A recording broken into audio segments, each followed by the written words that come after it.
Now, one case I had a while back was a workers' comp case. The subject was not able, or allegedly able, to lift, pull, push, or drag anything more than a few pounds and not more than a few times a day. His back injuries had him nearly bedridden, and he couldn't even do part-time casual desk work. This case was in a typical mobile home park. Nothing really special at all about it. There was limited open parking in the area due to narrow roadways and permitted parking areas. When I first received the case, I did my usual pre-surveillance work on it. I explored the neighborhood on the internet. Then I went and I did a quick drive-through of the neighborhood one day after I finished up another case. Often I will conduct recon on upcoming cases when I am finishing up another case in the field if I am somewhat nearby. This saves a lot of time and gives me much needed intel prior to starting the case.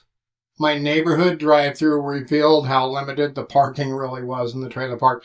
There was almost no unassigned parking or guest parking anywhere. I knew this would present a problem, to be sure. I had also identified a potential parking spot outside of the neighborhood where I could sit and I could watch the primary exit. However, there was another exit on the opposite side. I got up bright and early my first day on the case, and I go there before the sun even gets up, and guess what? Yep, you guessed it. No parking anywhere close by where I could watch the residents. So after I confirmed that my subject's vehicle was present and there were interior lights on, I knew he was probably home. So I set up surveillance outside of the neighborhood. Now, this setup was far from perfect. It was in a little strip mall with several businesses and a convenience store. I could see the primary exit from the neighborhood, but I had limited time to react when my subject would exit due to several factors. This video is sponsored by OREP Insurance and Working PI Magazine. OREP is a leading provider of private investigator liability insurance. Visit orep.org for a quote today. First, if he went right out of the neighborhood, there was a traffic light that he might easily hit that light green, and I might get stuck trying to cross the road and then hit a red light. Second, he could go left out of the neighborhood, but once he got going, it was open country. The third issue was if he came straight across the street to the convenience store, he would have to drive right past me.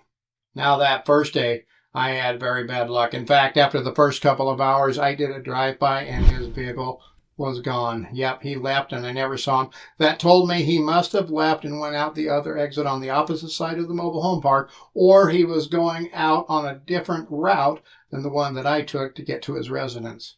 After contacting my client, they said to hang out for a while and see if he came back. So I set up again at that little strip mall and I waited. But I didn't have to wait long until I saw him returning to his residence. I was able to follow him into the trailer court and right to his house. Once he got home, I just pulled over a little ways down the road and I was able to get my video. He had a ton of groceries that he and his wife carried into the house. After that, he came back out and he started doing some lawn work. He was bending over a lot, picking up kids' toys and other stuff everywhere. Then he started rolling up his sprinkler hoses and I knew I was going to be in for some really good video. Now I had an issue though. I was just sitting there parked in the middle of the street, right in front of another mobile home and right in front of a no street parking sign. I kind of stood out to be sure. I decided to stop getting my video and take a chance on trying to locate a good legal parking spot. I found a guest parking spot not too far from my subject's home, but I couldn't see anything there. So I grabbed my covert camera, I grabbed my regular camera, I put on a ball cap, and I head out on foot surveillance. I get close to his residence and I can see he's pulling the lawnmower out of the shed just in time, I tell myself. But now, what do?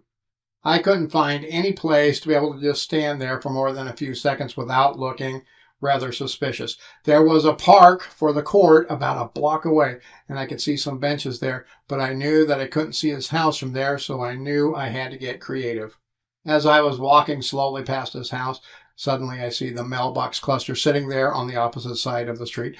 Bingo, I scream in my head. I went over to the mailboxes. I grabbed my covert camera out of my pocket. I turned it on. I made sure that my Wi-Fi connection was working, and then yep, I set that camera right up on top of that mailbox cluster, and then I walk over to that park and I sit down in the bench.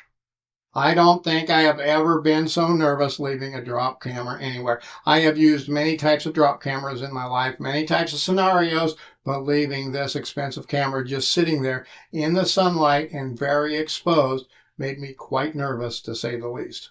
Now, I was able to find a place to sit at that park with a direct line of sight to the camera, so I was able to keep a little connectivity to it so I could see the video that it was getting. After about 20 minutes, I saw that he went to the other side of the house, so I took that opportunity to walk back and grab my camera. I then drove around and I found another spot where I could park and I could sit for a few minutes and get some more video from the other side as he finished up mowing his lawn. When he got done, I went back to my original position at the strip mall, and boy, was I ever relieved. Day 2 rolled around and I was able to locate a spot where I could sort of watch both exits of the mobile home park from a distance. On this day, I observed my subject and his wife and his kids leaving out the back exit. I then followed them to a grocery store, a McDonald's, and then back home. Using the same technique I did the first day with my covert camera on top of the mailboxes, I was able to obtain more video of him as he played outside with his kids and his dog. This time, you won't believe what I caught him doing on video. He was outside playing with his kids, down on the ground, doing great daddy playtime stuff. Then the dog comes over. He starts playing with the dog. Then he starts rolling around on the ground, play wrestling with the dog. Then he suddenly stands up. He picks up that big old dog. No problem whatsoever. He then sets the dog down and they all start playing with the dog. Him, his kids, having the time of their life. Amazing, I thought to myself. That is one special dog. He must have super healing powers or something. Suddenly, my subject's back gave him no problems whatsoever. After I reached out to my client, they wanted another round of surveillance. Now, due to the nature of the trailer court setup and the fact that I had drawn a good deal of attention to myself from neighbors, they had authorized a second investigator for the case. The next few rounds were a lot easier. They went a lot smoother with 2 of us. We could set up where we did walk-bys about every 60 minutes, and each one of us covered an exit. We got tons more video on the subject to include, more with the covert camera just sitting there on the mailbox cluster. The biggest lessons in this case, folks, sometimes you have to improvise. You have to think outside of the box to get the job done. I had even considered placing my covert camera on the ground underneath a vehicle, but then I decided the mailbox cluster would work a lot better. Now, I wouldn't have left the camera there for an extended period of time, but for 15 to 20 minutes it was fine, especially since I was in eye shot of it. I planned on walking toward the mailbox if I saw anybody pulling up to the mailboxes, but that never happened. Having a second investigator helped immensely too in this case. I ended up working that case 5 or 6 more times, and I doubt that I would have been very successful doing it alone. Eventually, someone was going to say something to me, and if it was management for the court and they asked me to leave, well, I would have to leave.